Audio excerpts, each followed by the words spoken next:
عام طور پر ہمارے لوگ سفر کے مہینے سے بڑے ڈرتے ہیں، وہم بھی پالتے ہیں، توہمات میں بھی رہتے ہیں۔ کچھ ویسے ہی پوچھ رہے ہوتے ہیں سفر کے مہینے میں کچھ ہونے والا ہے یا کیا ہے۔ تو دیکھیں یہ جو تصور لوگوں کے ذہنوں میں کہ سفر کا مہینہ یہ بلاؤں والا ہے، یہ مصیبتوں والا ہے، سفر کے مہینے میں یہ نازل ہو رہا ہے، وہ نازل ہو رہا ہے، تو یہ سب عوامی توہمات ہیں، حقیقت سے اس کا تعلق نہیں۔ حقیقت میں یہ نہیں ہے کہ سفر خاص بلاؤں کے لیے مقرر ہے۔ آسمان سے بلاؤں کا اترنا یا بلائیں آنا اس کا انکار نہیں ہے، لیکن اس کے لیے یہ مہینہ خاص نہیں ہے، کسی بھی مہینے میں ہو سکتا ہے۔ جیسے فرمایا صدقہ بلاؤں کو ٹال دیتا ہے، تو صدقہ صرف سفر کے مہینے میں، بلکہ ہم سوچیں تو عام طور پہ سفر کے مہینے میں صدقات خیرات کوئی نہیں کر رہا ہوتا، تو صدقہ جو بلاؤں کو ٹالتا ہے وہ کسی بھی مہینے میں آنے والی بلاؤں کو ہے، ورنہ صدقہ سب سے زیادہ شاید رمضان کے مہینے میں کیا جاتا ہے۔ تو کیا ہم رمضان کے لیے یہ تصور بنائیں گے کہ رمضان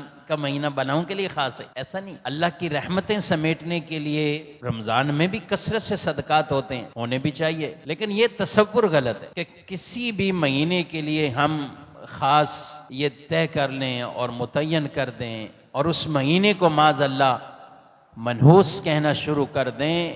یہ زمانے جاہلیت میں کفار اس مہینے کو برا بھلا کہتے تھے، اس مہینے کو منحوس کہتے، تو آپ صلی اللہ تعالی علیہ وآلہ وسلم نے لا سفر کہہ کر کہ سفر کوئی شے نہیں، سفر کے بارے میں جو تصور بنا رکھے گو یا لوگوں کے ذہنوں میں گئے، یہ سفر کوئی شے نہیں ہے، جو کچھ اللہ نے ہمارے لیے مقدر کیا ہے وہ ہو کر رہے گا۔